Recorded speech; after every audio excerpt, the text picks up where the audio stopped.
8 wars ended in a single year? President Trump says so, but the maps tell a very different story. President Trump has repeatedly claimed he solved 8 wars in 2025. But let's see what the map actually shows. From Southeast Asia to the Middle East, we trace each conflict. What changed, what remains fragile, and what continues to simmer. In July 2025, Cambodia and Thailand experienced the heaviest border fighting in decades.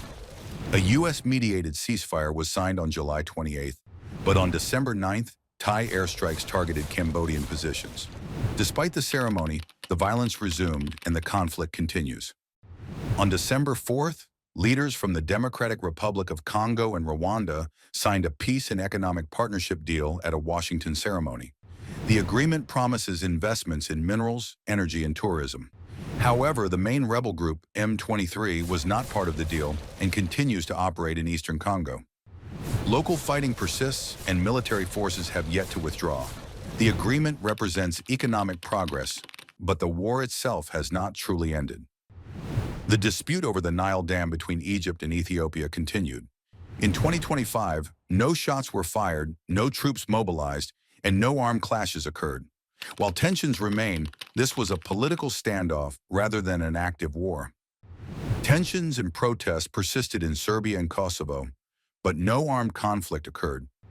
Claiming a war was solved here conflates political tension with actual combat. In Gaza, an October truce ended over 2 years of intense fighting. Hamas returned all living hostages and remains were repatriated. After the truce, more than 738 Israeli airstrikes have been documented, resulting in at least 410 Palestinian deaths. The ceasefire remains in force on paper, but violations are frequent. In June 2025, a 12-day missile confrontation occurred between Israel and Iran. A U.S.-backed ceasefire followed, and no major violations have been recorded since. Hostilities have largely ceased, making this one of the few cases where fighting truly stopped. In May, India and Pakistan exchanged artillery and air fire for 4 days before reaching a ceasefire on May 10th.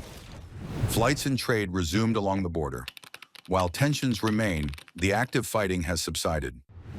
In August, Armenia and Azerbaijan signed a framework agreement at the White House. No comprehensive peace treaty exists, and low-level border incidents continue. The conflict eased, but it is far from fully resolved.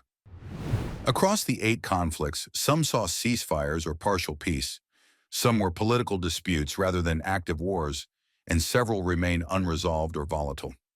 Claiming that all 8 wars were solved oversimplifies a complex reality. Diplomatic progress and ceasefires matter, but the situation on the ground is rarely that simple. Global peace is critical, but accuracy matters. What's your take on President Trump's claim that he ended 8 wars? Comment below and follow MapNarratives for clear, evidence-based mapping.